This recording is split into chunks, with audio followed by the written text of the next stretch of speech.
Assalamualaikum warahmatullahi wabarakatuh. Perkenalkan, nama saya Siti Rizko Alfaroh, NIM 1119066 dari jurusan Hukum Keluarga Islam kelas B.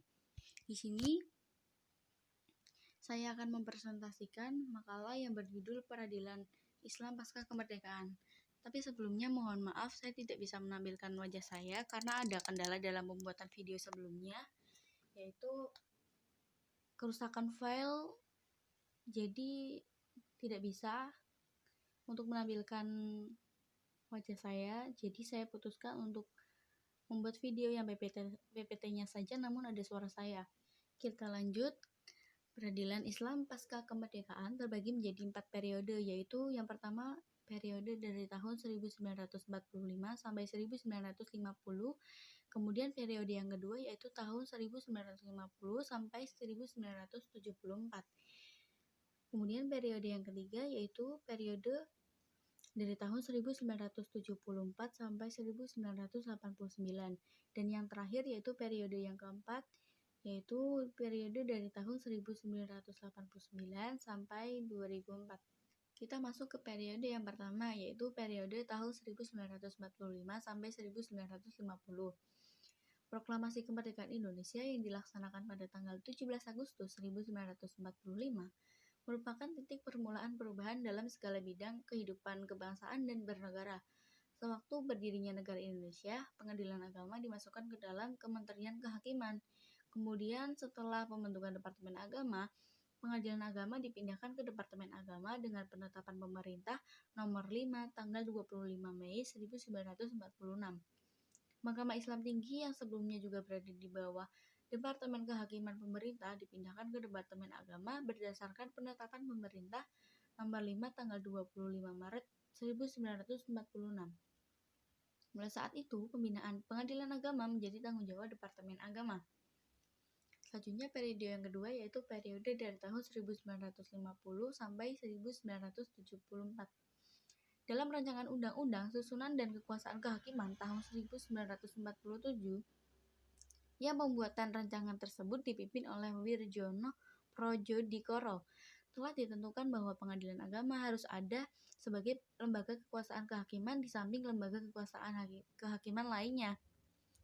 Demikian juga dalam Undang-Undang Nomor 1 Tahun 1951 disebutkan bahwa pengadilan agama tetap dipertahankan keberadaannya, walaupun peran peradilan adat dan desa dihapus secara bertahap. Kemudian ketika membicarakan tentang rancangan undang-undang tentang perkawinan di DPR, banyak pula berpendapat yang bermaksud menghapus peradilan agama di Indonesia ini. Tapi salah satu rancangan undang-undang tentang perkawinan tersebut disahkan menjadi Undang-Undang Nomor 1 Tahun 1974, maka kedudukan pengadilan agama menjadi lebih kuat.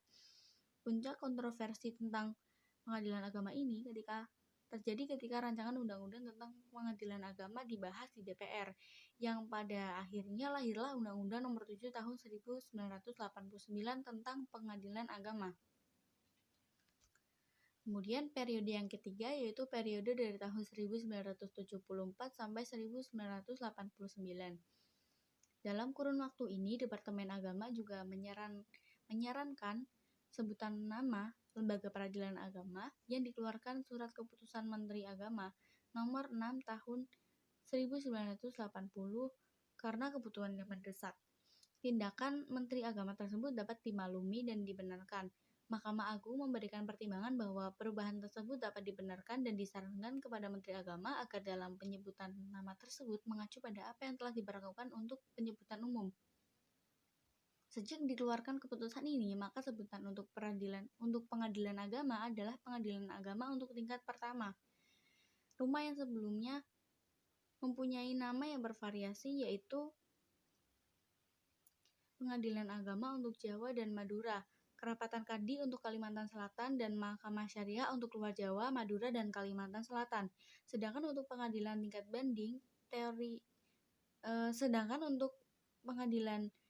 banding diberi sebutan Pengadilan Tinggi Agama yang sebelumnya adalah Mahkamah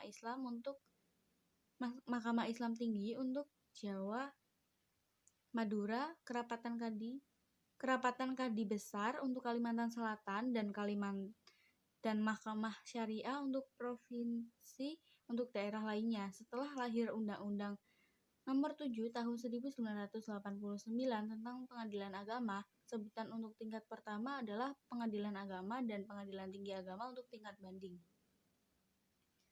Dan yang terakhir yaitu periode yang keempat, yaitu periode dari tahun 1989 sampai 2004. Pada periode 1989 sampai 2004 ditegaskan bahwa pasal 12 Undang-Undang Nomor 14 tahun 1970 yang menetapkan bahwa susunan kekuasaan serta arti dari badan-badan peradilan seperti tersebut dalam pasal 10 ayat 1 diatur dalam undang-undang tersendiri. Sebagai tindak lanjut dari ketentuan pasal ini, maka telah dikeluarkannya Undang-Undang Nomor 14 Tahun 1985 tentang Mahkamah Agung RI dan Undang-Undang Nomor 2 Tahun 1986 tentang Peradilan Umum, Undang-Undang Nomor 5 Tahun 1950 tentang Peradilan Militer, Undang-Undang Nomor 5 Tahun 1986 Peradilan Tata Usaha Negara, dan yang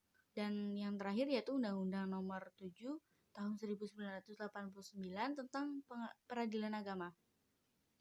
Di bidang pokok Undang-Undang Nomor 7 Tahun 1989 selain tentang pengadilan agama adalah memeriksa, mengadili, dan menyelesaikan perkara banding, perkara bidang perkawinan,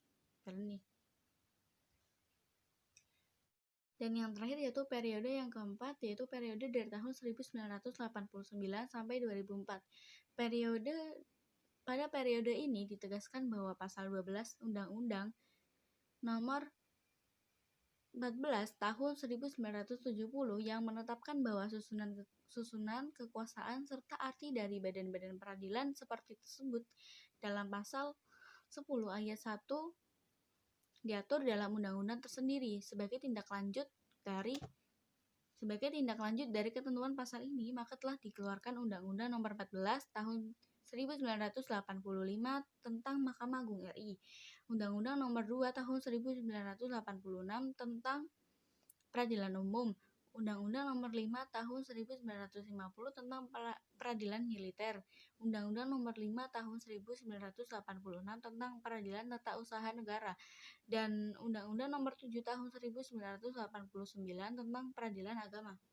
Bidang pokok Undang-Undang Nomor 7 Tahun 1989 selain tentang pengadilan agama adalah memeriksa, mengadili, dan menyesuaikan perkara bidang perkawinan, kewarisan, wakaf, dan setelah bagi orang Islam.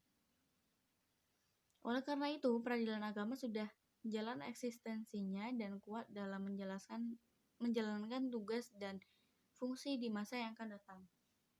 Cukup sekian dari saya. Apabila ada kesalahan dalam tutur kata, mohon dimaafkan. Sekian dan terima kasih. Wassalamualaikum warahmatullahi wabarakatuh.